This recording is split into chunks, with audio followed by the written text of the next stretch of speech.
Oh, you can hear me. And that's thank you very much. Thanks even for coming in.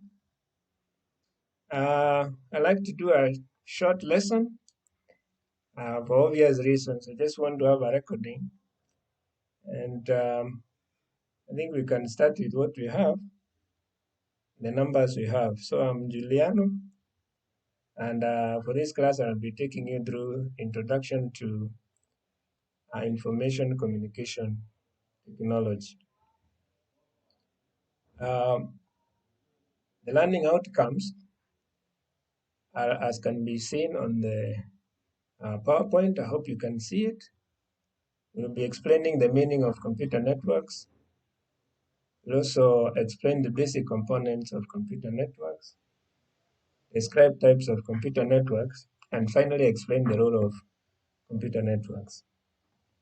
So welcome, and the first things first, the register will be automatically taken. So as soon as you log in, the register is picked, so you don't worry about that. I think we can proceed.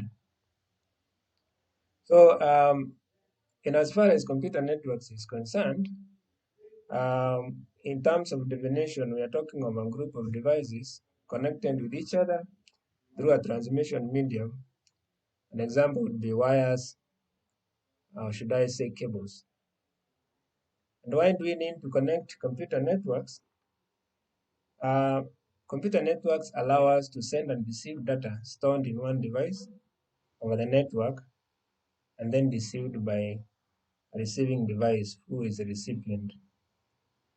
So a pictorial representation of the same would be as seen on the PowerPoint. We have the various components of the network, as you can see, and protocols refer to rules that govern the communication between the sender and the receiver, because they can't do that if they don't understand one another. So the rules enable um, them to be able to communicate. Just like two people will need to use language that is understandable to both for the communication to be able to proceed. So what the sender in this case would be the one or the device with the information that is supposed to be sent to a receiver. What is being sent to a receiver is what you're referring to as a message. And obviously that will go through a transmission medium like we have alluded to a short while ago. The receiver will also have same rules that are interpreted in the same way as those rules that are followed by the sender, again for the communication to be able to proceed. So on the next slide, we are just looking at each of those components in terms of what they are. And basically the explanation I've talked about is what is captured on this PowerPoint screen, so that we say that the message is actually the data or the information which needs to be transferred from one device to another. Therefore, the sender is a device that has the data that needs to be sent to the receiving device. The receiver is the target, is a device which is expecting the data from other device on the network. The transmission medium is, can we say, like the path? It is one that allows that message to move from point A to point B. And lastly and not least, the protocols we have said are the rules that are agreed upon by both the sender and the receiver, because without protocol, then the two cannot be able to communicate. So at this point, we go to the types of networks. Basically, we have three types of network. We have some more, but basically this is what we'll be looking at today. That's a local area network, metropolitan area network, and wide area network. Having said that, I have a pictorial again of the three networks that I have mentioned. And the LAN is a short form of local area network. MAN is a short form of a metropolitan area network. And lastly, WAN is wide area network. So this slide, just the next slide that we are into now, we are on now expounds on those three types. individual one by one. Let me take a very short time to look at local area network. And at this point, we'll be saying that the local area network is a connection of computers which are connected to one another within a small place. This place could be a school, a hospital, or even an apartment. So LAN, we say LAN is secure because the connections are done between computers in one place, so the connections are not as many. That means the exposure is even less. And due to the small size, we also say that the speed is quite high. Maybe at this point, if I could hear a question or so, any form of clarification that anyone would want me to make so far, that would be nice. Otherwise, in the absence of one, we'll just be able to proceed. Any questions so far before we proceed further? Thank you so much. Thank you so much for the feedback. And if you are still on, you are still together, I have now a pictorial representation of local area network. And normally we'll have a switch that connects a device in a local area network. This switch is connected to a router. A router can also be referred to as a gateway. It is the one that brings in the network from network service providers. And you can see the devices in a local area network could be a computer, a laptop, a printer, or even a server. So I think at this point, we can go ahead and talk about metropolitan area network.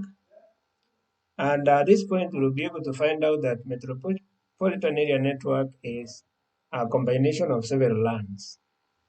So when we put more than one LAN, then we end up having a metropolitan area network.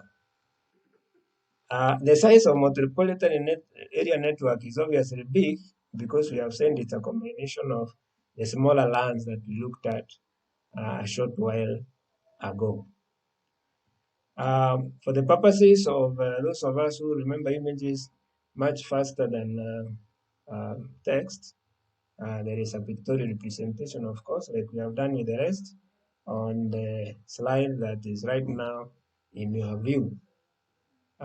So we can see I have a number of lands there, all of them linked up together to create what we are calling man. Yeah, and so far so good. Now we are looking at wide area network. We're almost to the end. And this one is a combination of many mans. And in simple terms, you just call it the internet because it covers a very large area. And just like I have said, with a large number of computers that are connected to this network, then there is increase in the level of security measures that needs to be taken at this point. Speeds will also go a little lower, etc., etc.